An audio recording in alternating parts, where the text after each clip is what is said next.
Почитувани, Пендаровски и СДС ги рушат националните позиции и не можат да се помират со фактот дека владата гради силни односи со Соединетите Американски држави.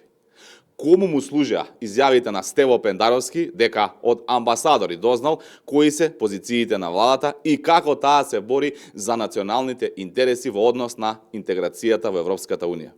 Дали Стево Пендаровски свесно ја минира Македонија или во еуфорија пред камера, глумејќи аналитичар, не знае што кажува?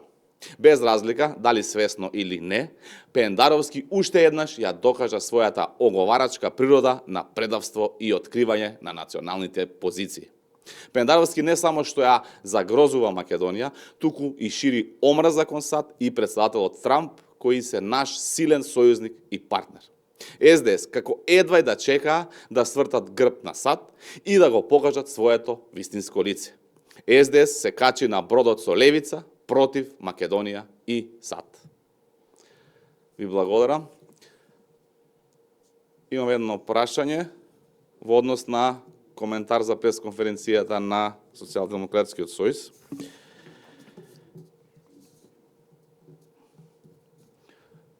И денеска видовме дека Социјалдемократскиот сојуз од петни жили се труди да ги спаси судиите кои се членови во Судскиот совет, а кои што ја донесоа Република Македонија до 2% доверба во правосудството, што е сериозен аларм дека се потребни промени.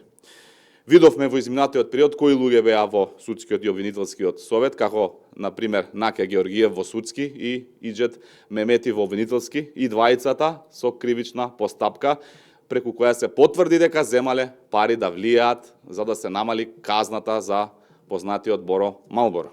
Потоа видовме како председател на Судски совет беше поставена Весна Дамева од штабот на СДС директно од партиската комисија во член како председател на Судски од совет. И ова се само мал дел од луѓето кои кроеа судбини, земаа пари, рекет и мито. И зарем ќе се поставува се уште прашањето дали ова треба да продолжи или конечно да му се стави крај. ВМРО ДПМН, владата предводена од ВМРО ДПМН на соодветната седница ќе образложи дека апсолутно ставаме крај на ваквиот правосуден систем во Република Македонија и конечно доаѓа време на правда, право и одговорност.